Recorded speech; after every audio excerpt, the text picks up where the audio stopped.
Question 4.3 wants us to calculate the area of SM. Okay, let's go ahead and draw that.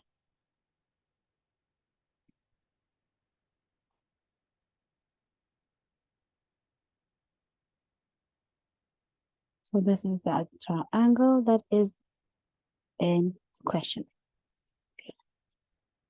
If you look at your answer sheet, you will see that they have attempted this in, I think, about 4 ways. The first way is different from the other ones, and then the rest of the other 3 ways are similar to one another. Now, for this triangle, we know that the area is given as a half times base. Now, for all 4 methods, they have assumed this to be our base. So our base is equals to mk, and mk is our radius. Therefore, we know that it has a value of the square root of 20. Now, for the height, for our first method, our perpendicular height, they chose to draw a line from S until it reached the line PK. And that will then make our perpendicular line. So let's try to draw that line a little bit cleaner. That will make SP our perpendicular line. So in order for us to use SP as our perpendicular line, we need to know what are the coordinates of S. If you can remember from our previous question, we calculated that the line of PS is y is equals to 1 over 2x plus 7. So S is an x-intercept of our graph. So we can calculate that by equating y to 0. We have 0 is equals to 1 over 2x plus 7. Take 7 to the other side. Minus 7 is equals to 1 over 2x. Multiply both sides by 2. We will get x is equals to minus 14. And therefore, S is minus 14 and 0. Now that we have S, we can calculate the distance between P and S. I say x2 minus x1 squared plus y2 minus y1 squared. And that will give us negative 14 minus 4 squared plus 0 minus 5 squared. And that gives us a perpendicular height of 125.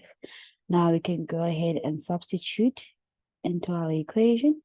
We will say that the area is equals to 1 over 2. Our height, our base is the square root of 20, and our height is the square root of 125, giving us 25 units squared.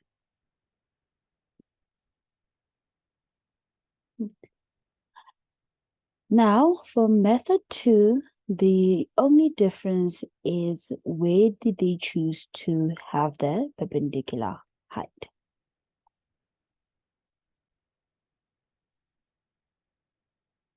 They drew a line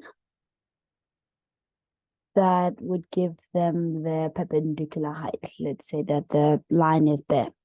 So to get this specific line, you can either use that angle there or you can use that angle there, right? So on both sides of our triangle, it's perpendicular. So for us to get that height, right, you can use K, that angle there. Let's call it beta. Or you can use that angle there. Let's call it alpha. Right? So if you're going to use beta, you would then say that your height, so we understand that sine of beta will be equals to h over our hypotenuse, which is SK, and therefore H should be SK sine of beta. If you're going to use alpha here, so again, that's our opposite side, and our hypotenuse is SM.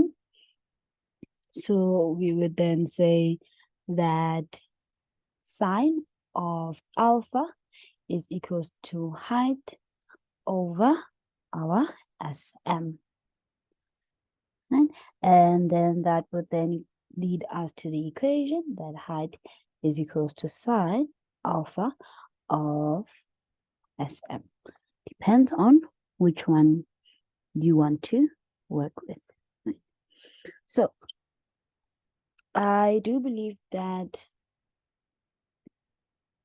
calculating theta or alpha in this case will be much easier than calculating beta.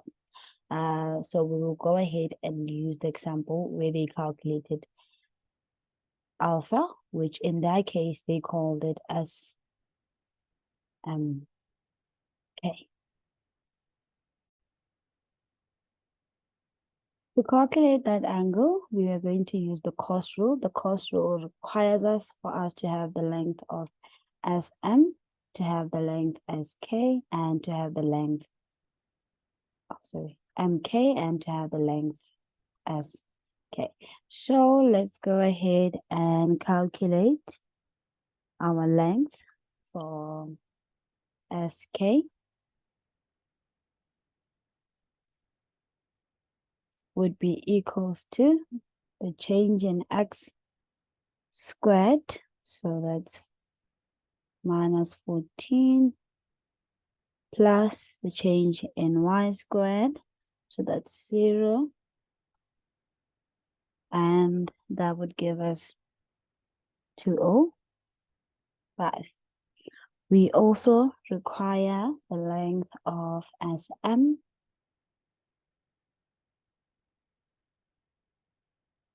So that would give us minus 14 minus negative 2 squared plus 0 minus 1 squared, giving us a value of 145. So we will now use the cos rule to calculate that angle. So these are our sides, and this is the side that faces alpha. So we will say that SK is equals to SM squared plus MK squared minus 2 of SM multiplied by MK multiplied by cos of alpha. So again, just as a reminder there, alpha is the same as that. Then we can go ahead and rewrite our equation with regards to cos of alpha. So we will get that cos of alpha will be equals to SM squared plus MK squared minus SK squared over 2SM multiplied by MK. Let's go ahead and substitute in the values. We get 145 squared plus 20 squared minus 205 squared over 2 times 145 multiplied by 20, and that gives us an overall value of negative 2 square root 29 over 29. And if we shift cos that one, then we'll get that our alpha is equals to 1180. 0.8. So we said that our perpendicular height will be equals to SM sine of alpha. So let's substitute into our equation. We have area is equals to 1/2. Our base is just going to be MK multiplied by SM sine of alpha. Substitute in our values, we get 1/2. Our MK is the square root of 20. Our SM is the square root of 145. And that's going to give us cos of 111,80. And that should give us 25 units squared.